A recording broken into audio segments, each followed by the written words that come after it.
The Monkey's Paw by W. Jacobs. Part 1. Without, the night was cold and wet, but in the small parlour of Laburnum Villa, the blinds were drawn and the fire burned brightly. Father and son were at chess. The former, who possessed ideas about the game involving radical chances, putting his king into such sharp and unnecessary perils that it even provoked comment from the white-haired old lady knitting placidly by the fire.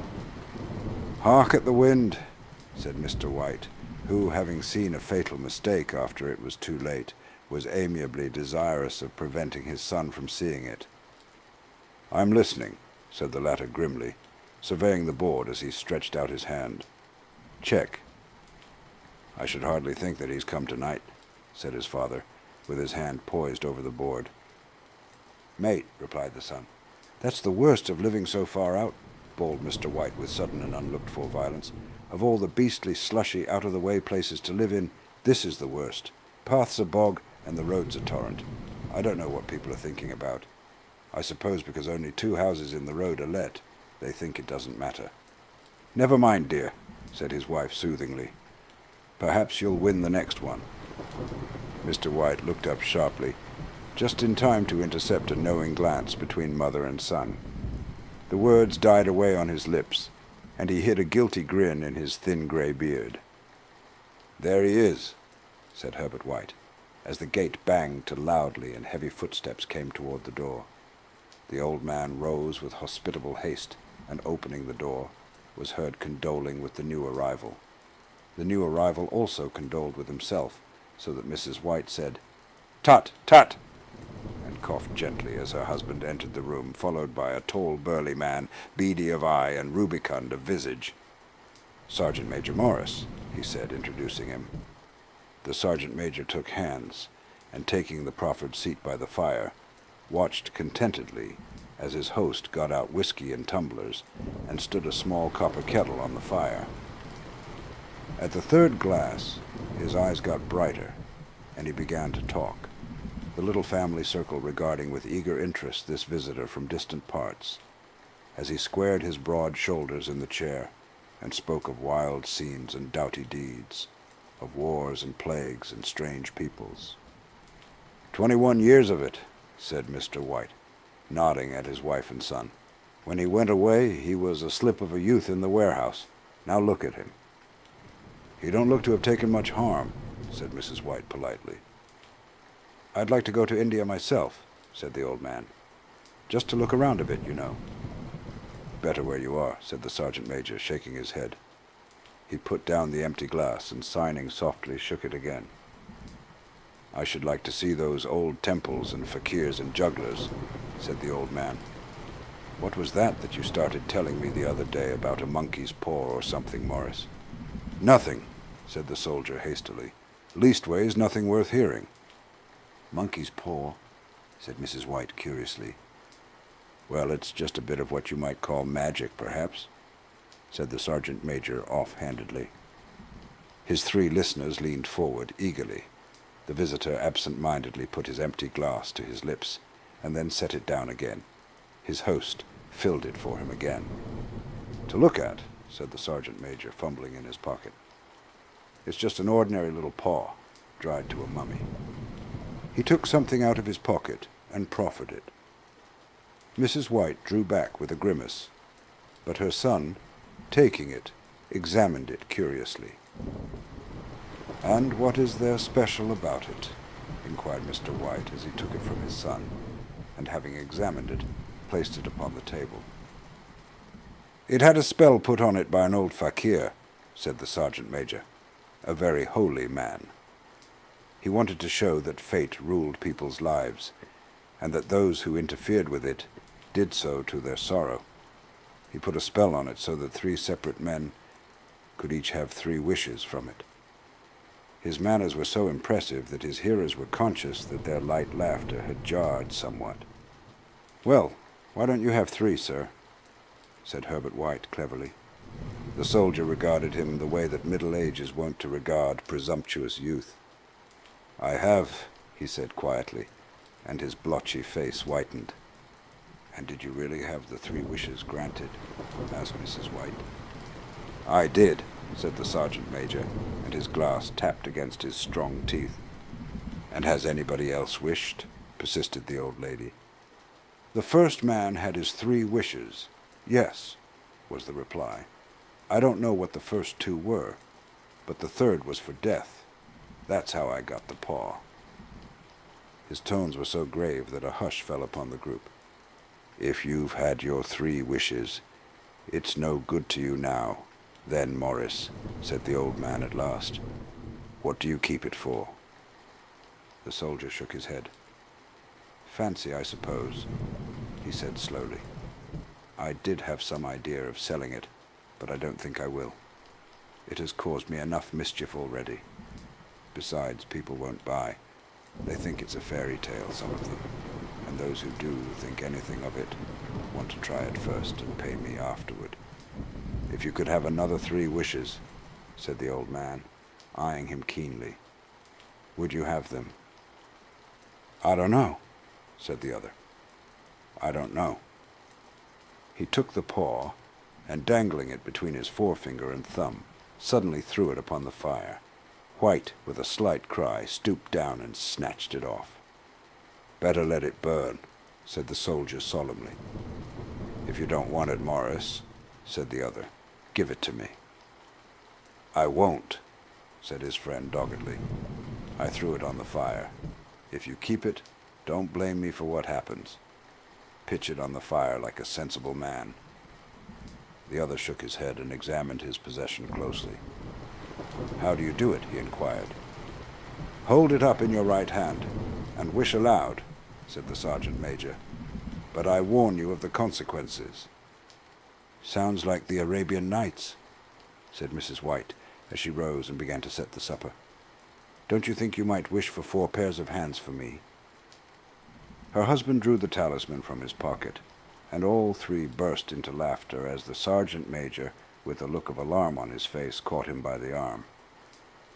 "If you must wish," he said gruffly, "wish for something sensible."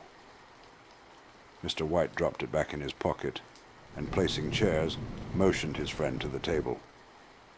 In the business of supper, the talisman was partly forgotten, and afterward the 3 sat listening in an enthralled fashion to a second installment of the soldier's adventures in India.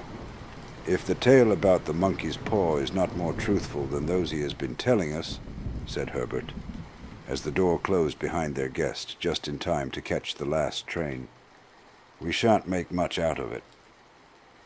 "Did you give anything for it, father?" inquired Mrs. White, regarding her husband closely.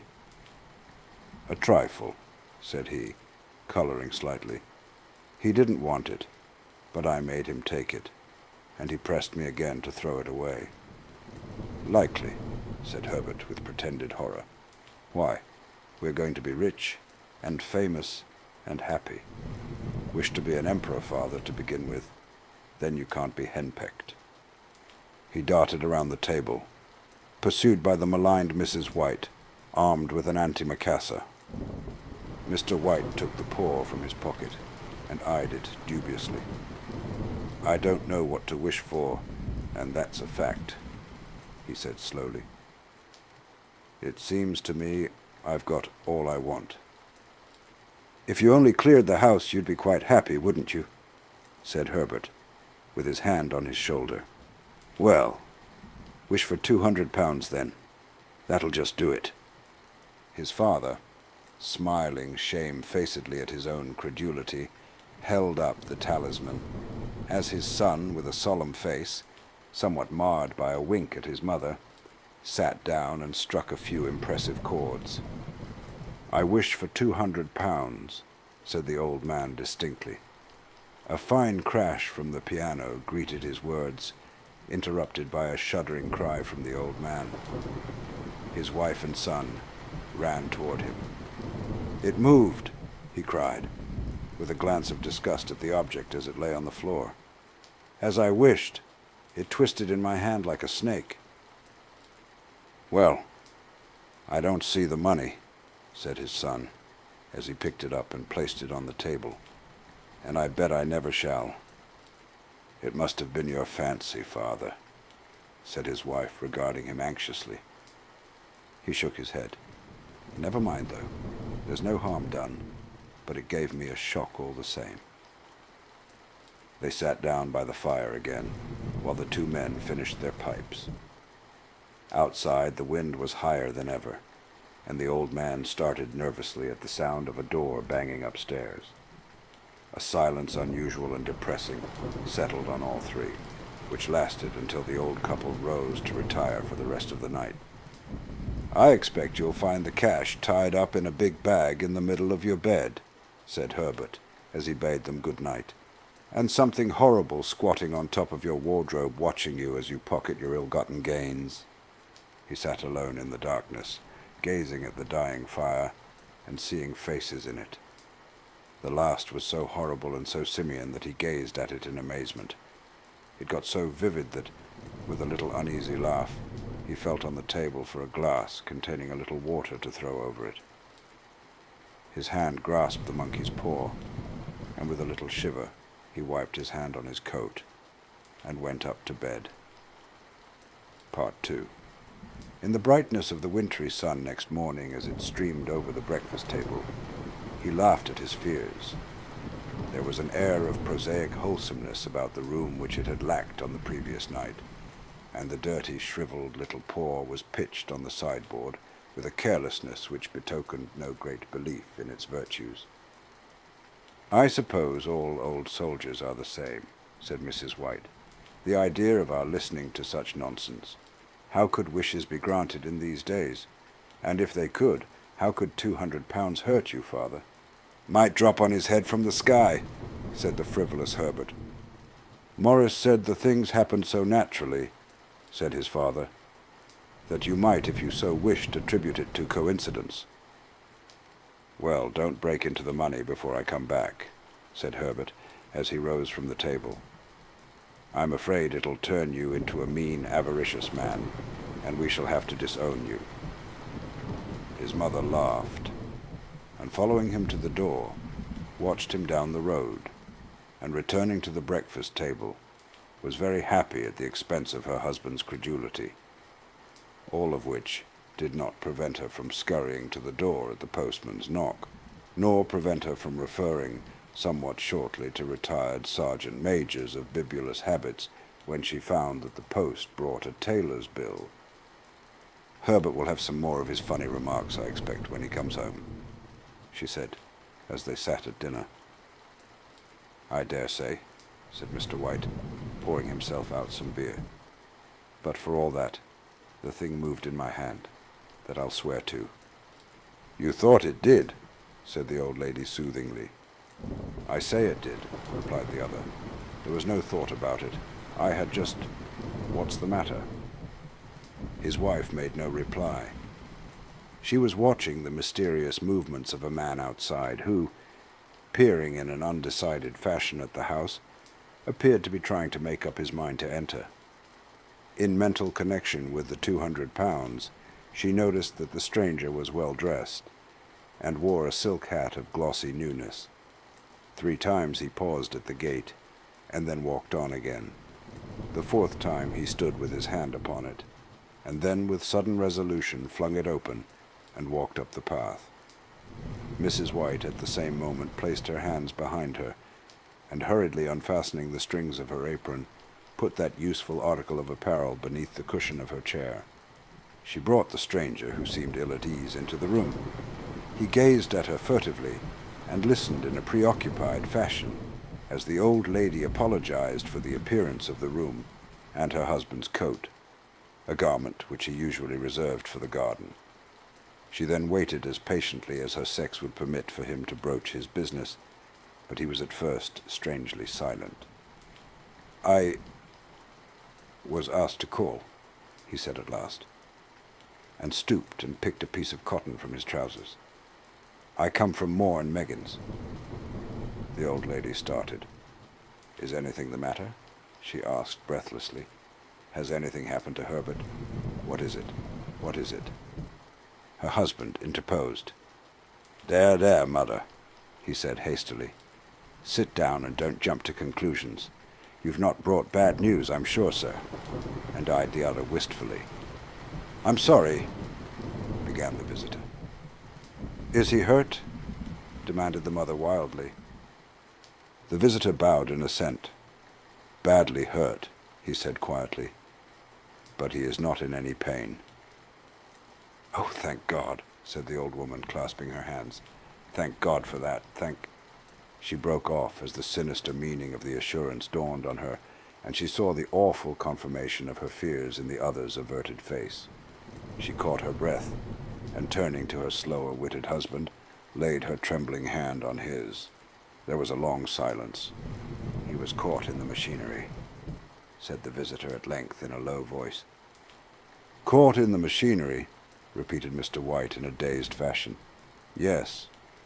He sat staring out the window, and taking his wife's hand between his own, pressed it, as he had been wont to do in their old courting days, nearly 40 years before. "He was the only one left to us," he said, turning gently to the visitor. "It is hard." The other coughed, and rising, walked slowly to the window. "The firm wishes me to convey their sincere sympathy with you in your great loss," he said, without looking round. "I beg that you will understand I am only their servant and merely obeying orders." There was no reply. The old woman's face was white, her eyes staring, and her breath inaudible. On the husband's face was a look such as his friend the sergeant might have carried into his first action. "I was to say that Ma and Megans disclaim all responsibility," continued the other. "They admit no liability at all, but in consideration of your son's services, they wish to present you with a certain sum as compensation." Mr. White dropped his wife's hand, and rising to his feet, gazed with a look of horror at his visitor. His dry lips shaped the words. "How much?" £200, was the answer. Unconscious of his wife's shriek, the old man smiled faintly, put out his hands like a sightless man, and dropped, a senseless heap, to the floor. Part the 3. In the huge new cemetery some 2 miles distant, the old people buried their dead, and came back to the house steeped in shadows and silence. It was all over so quickly that at first they could hardly realize it, and remained in a state of expectation as though of something else to happen, something else which was to lighten this load, too heavy for old hearts to bear. But the days passed, and expectations gave way to resignation, the hopeless resignation of the old, sometimes miscalled apathy. Sometimes they hardly exchanged a word, for now they had nothing to talk about, and their days were long to weariness. It was about a week after that, the old man, waking suddenly in the night, stretched out his hand and found himself alone. The room was in darkness, and the sound of subdued weeping came from the window. He raised himself in bed and listened. "Come back," he said tenderly. "You will be cold." "It is colder for my son," said the old woman, and wept afresh. The sounds of her sobs died away on his ears. The bed was warm, and his eyes heavy with sleep.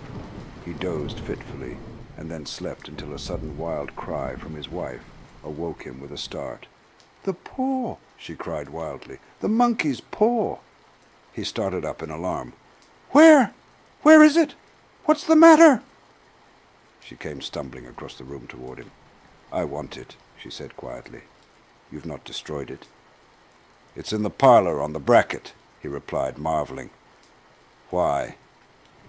She cried and laughed together, and bending over kissed his cheek. "I only just thought of it," she said hysterically. "Why didn't I think of it before? Why didn't you think of it?" "Think of what?" he questioned. "The other 2 wishes," she replied rapidly. "We've only had one." "Was not that enough?" he demanded fiercely. "No," she cried triumphantly. "We'll have one more. Go down and get it quickly, and wish our boy alive again." The man sat in bed and flung the bedclothes from his quaking limbs. "Good God, you are mad," he cried aghast. "Get it," she panted. "Get it quickly, and wish, oh, my boy, my boy." Her husband struck a match and lit the candle. "Get back to bed," he said unsteadily. "You don't know what you are saying." "We had the first wish granted," said the old woman feverishly. "Why not the second?" "A coincidence," stammered the old man. "Go get it and wish," cried his wife, quivering with excitement. The old man turned and regarded her, and his voice shook. "He has been dead 10 days, and besides I would not tell you else, but I could only recognize him by his clothing. If he was too terrible for you to see, then how now?" "Bring him back," cried the old woman, and dragged him towards the door. "Do you think I fear the child I have nursed?" He went down in the darkness and felt his way to the parlor and then to the mantelpiece. The talisman was in its place, and a horrible fear that the unspoken wish might bring his mutilated son before him ere he could escape from the room seized up on him, and he caught his breath as he found that he had lost the direction of the door. His brow cold with sweat, he felt his way round the table and groped along the wall until he found himself in the small passage, with the unwholesome thing in his hand. Even his wife's face seemed changed as he entered the room. It was white and expectant, and to his fears seemed to have an unnatural look upon it. He was afraid of her. "Wish!" she cried in a strong voice. "It is foolish and wicked," he faltered. "Wish!" repeated his wife. He raised his hand. "I wish my son alive again." The talisman fell to the floor, and he regarded it fearfully. Then he sank trembling into a chair as the old woman, with burning eyes, walked to the window and raised the blind. He sat until he was chilled with the cold, glancing occasionally at the figure of the old woman peering through the window. The candle end, which had burned below the rim of the china candlestick, was throwing pulsating shadows on the ceiling and walls, until with a flicker larger than the rest, it expired. The old man, with an unspeakable sense of relief at the failure of the talisman, crept back to his bed, and a minute afterward the old woman came silently and apathetically beside him.